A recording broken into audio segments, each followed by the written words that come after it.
Hello students, আমার চ্যানেলে তোমাদেরকে স্বাগত। শুরু করছি ক্লাস 12 থার্ড সেমিস্টারের একটি রাষ্ট্রবিজ্ঞানের ক্লাস। ঠিক আছে, তো প্রথম থেকে শেষ পর্যন্ত ভিডিওটা দেখবে। দেখো, তোমাদের সামনে রয়েছে ক্লাস 12 থার্ড সেমিস্টার রায় মার্টিন প্রশ্নবিচিত্রা। ঠিক আছে, থার্ড সেমিস্টারে। তো এখান থেকে কিন্তু আমরা প্রশ্নবিচিত্রা থেকে ক্লাস 12 থার্ড সেমিস্টারের রাষ্ট্রবিজ্ঞানের আমরা অধ্যায় ভিত্তিক এমসিকিউ করছিলাম। তো আজকে কিন্তু আমরা আরেকটি ক্লাস করব, অধ্যায় ভিত্তিক এমসিকিউ ক্লাস 7 নাম্বার ক্লাসটি করবো আজকে, অধ্যায় ভিত্তিক এমসিকিউ। ঠিক আছে, তো চলো শুরু করি। প্রথম থেকে শেষ পর্যন্ত দেখবে ক্লাস 12 থার্ড সেমিস্টারের একটি রাষ্ট্রবিজ্ঞানের ক্লাস, রায় মার্টিন প্রশ্নবিচিত্রা থেকে রাষ্ট্রবিজ্ঞান অধ্যায়ভিত্তিক এমসিকিউ ক্লাস নাম্বার 4। ঠিক আছে, তো চলো শুরু করি ক্লাসটি, দেখে নাও। তো আমরা কিন্তু করছিলাম দ্বিতীয় অধ্যায়। তোমরা নিশ্চয়ই জানো, তোমাদের যারা দেখছো তারা নিশ্চয়ই দ্বিতীয় অধ্যায় আন্তর্জাতিক সংগঠন ও প্রতিষ্ঠান সমূহ, এই অধ্যায়টা আমরা করছিলাম। তো এখান থেকে আমরা 75 পর্যন্ত করেছি, 75টি প্রশ্ন এই অধ্যায় থেকে। তো আজকে 76 থেকে হবে আজকে 7 নম্বর ক্লাস, এবং আজকে কিন্তু আমাদের এমসিকিউ অধ্যায়ভিত্তিক এমসিকিউর কিন্তু আজকে 7 নম্বর ক্লাস। ঠিক আছে, চলো শুরু করি ক্লাসটি। দেখো, প্রথম থেকে শেষ পর্যন্ত দেখবে। দেখো, জাতিপুঞ্জের সনদে মোট কটি উদ্দেশ্যের কথা বলা হয়েছে? 4টি। জাতিপুঞ্জের সদস্য রাষ্ট্রগুলি পরস্পরের ওপর বল প্রয়োগ করবে না। আচ্ছা, ভারত জাতিপুঞ্জের সদস্য হয় 1945 খ্রিস্টাব্দে। কোনো রাষ্ট্রের ড্যাশ বিষয় নিয়ে আলোচনা করার অধিকার সাধারণ সভার নেই, অভ্যন্তরীণ। পরের প্রশ্ন, সাধারণ সভা সর্বজনীন সাধারণ সভা সর্বজনীন মানবাধিকারের ঘোষণাপত্র পাশ করে। ঠিক আছে, উত্তর হবে কিন্তু 1948 খ্রিস্টাব্দে।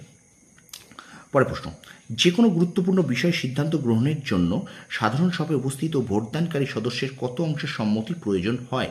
উত্তর হবে 3 ভাগের 2 ভাগ। ঠিক আছে, 2/3। তারপর দেখো, মূল সনদ আকারে নিরাপত্তা পরিষদের মোট সদস্য সংখ্যা ছিল 11টি। আচ্ছা, আন্তর্জাতিক বিবাদ নিষ্পত্তির জন্য জাতিপুঞ্জ কোন পদ্ধতি অবলম্বন করে না? নিরপেক্ষতা বজায় রাখা। পরের প্রশ্ন, মহাসচিবের নির্বাচনের ক্ষেত্রে নিরাপত্তা পরিষদের সুপারিশে 5টি স্থায়ী সদস্য রাষ্ট্র সহ ড্যাশ সদস্য রাষ্ট্র কর্তৃক সমর্থিত হওয়া প্রয়োজন। উত্তর হবে 9টি সদস্য রাষ্ট্র। পরের প্রশ্ন, 1948 সাল থেকে 2013 সালের ডিসেম্বর মাস পর্যন্ত সম্মিলিত জাতিপুঞ্জের শান্তিরক্ষামূলক কার্যকলাপের মোট সদস্য সংখ্যা হল 67টি। সম্মিলিত জাতিপুঞ্জের শান্তিরক্ষামূলক কার্যকলাপ সংক্রান্ত বিভাগ ডিপিকেও আনুষ্ঠানিকভাবে গঠিত হয়েছিল 1992 সালে। বিশ্বের বৃহত্তম আন্তর্জাতিক সংগঠনটির নাম কি? সম্মিলিত জাতিপুঞ্জ। স্টুডেন্টস, ভিডিওটা অবশ্যই কিন্তু তোমরা একটু লাইক করবে, কমেন্ট করবে, আর যারা নতুন আছো অবশ্যই কিন্তু তোমরা চ্যানেলটাকে সাবস্ক্রাইব করো। ঠিক আছে, কারণ আমি কিন্তু তোমাদের ক্লাস 12 থার্ড সেমিস্টার ইতিহাস, ভূগোল, রাষ্ট্রবিজ্ঞান, দর্শন, প্রায় বিভিন্ন সাবজেক্টে কিন্তু আমি অধ্যায়ভিত্তিক এমসিকিউ ক্লাস করাচ্ছি। আর এই অধ্যায়ভিত্তিক এমসিকিউ ক্লাস করা হয়ে গেলেই কিন্তু আমি তোমাদের সামনে মডেল প্রশ্ন সেট নিয়ে আসবো, এবং প্রত্যেকটা সাবজেক্টের অন্তত 10 থেকে 15টা মডেল সেট আমি তোমাদেরকে করিয়ে দেবো। তো সুতরাং অবশ্যই কিন্তু চ্যানেলটা সাবস্ক্রাইব করো, পাশে থাকা বেল আইকনটি প্রেস করে রাখো, আর লাইক, কমেন্ট, শেয়ার করবে বন্ধুদের মাঝে, অনেক করে বেশি করে শেয়ার করে দাও। চলো আমরা ভিডিওটা কন্টিনিউ করি। চলো কন্টিনিউ করি ভিডিওটা এবার।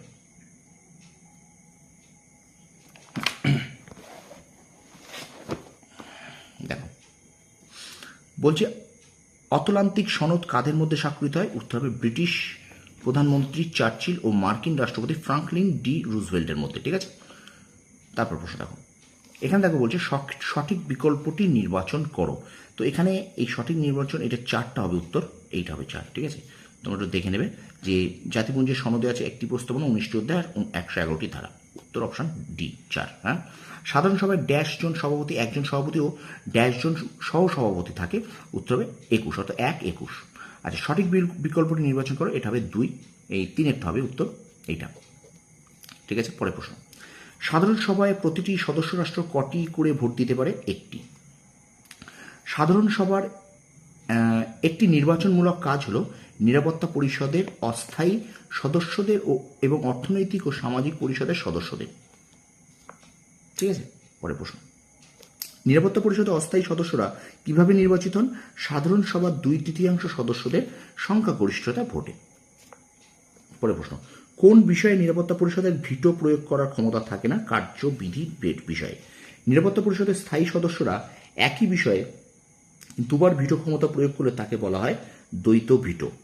আচ্ছা, নিরাপত্তা পরিষদের সভাপতিরা কতদিনের জন্য নির্বাচিত হন? 1 মাসের জন্য। নিরাপত্তা পরিষদে প্রতিটি সদস্য রাষ্ট্র কতজন প্রতিনিধি প্রেরণ করতে পারে? অনধিক 1জন। আচ্ছা, নিরাপত্তা পরিষদ কোন ধরনের শাস্তিমূলক ব্যবস্থা অবলম্বন করতে পারে? উত্তর হবে সামরিক অভিযান চালানো সংক্রান্ত। পরে প্রশ্ন থাকো, নিরাপত্তা পরিষদের বিরোধ নিষ্পত্তির 2টি শান্তিপূর্ণ উপায়ের নাম? আলাপ আলোচনা ও সালিসি।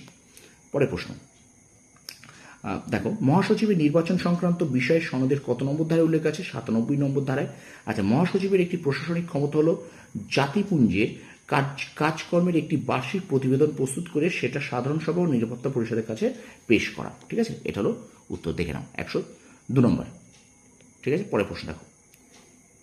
প্যালেস্তাইনের শান্তিরক্ষা বাহিনী প্রেরণ করে 1948 খ্রিস্টাব্দে। আচ্ছা, শান্তিরক্ষা বাহিনীর যে কোনো একটি কার্য হলো ভারত ও পাকিস্তানের উদ্দেশ্যে সামরিক পর্যবেক্ষক গোষ্ঠী। আর আজকের ক্লাসের শেষ প্রশ্ন দেখো, সম্মিলিত জাতিপুঞ্জের কোন বিভাগ শান্তিরক্ষা বাহিনী প্রেরণ করতে পারে? উত্তর হবে ডিপিকেও। ঠিক আছে, তো এই পর্যন্ত আজকে আমাদের 7 নম্বর পর্ব শেষ হলো, ক্লাস 12 থার্ড সেমিস্টার রাষ্ট্রবিজ্ঞানের। তো ভিডিওটা যদি ভালো লাগে অবশ্যই কিন্তু লাইক করবে, কমেন্ট করবে, বন্ধুদের মাঝে অবশ্যই কিন্তু বেশি করে শেয়ার করে দেবে। আর আমার চ্যানেল যদি নতুন হয়ে থাকে চ্যানেলটাকে অবশ্যই সাবস্ক্রাইব করো আর পাশে থাকা বেল আইকনে প্রেস করে দেবো। তোমরা সফল হও, তোমাদের সাফল্য কামনা করি। ধন্যবাদ।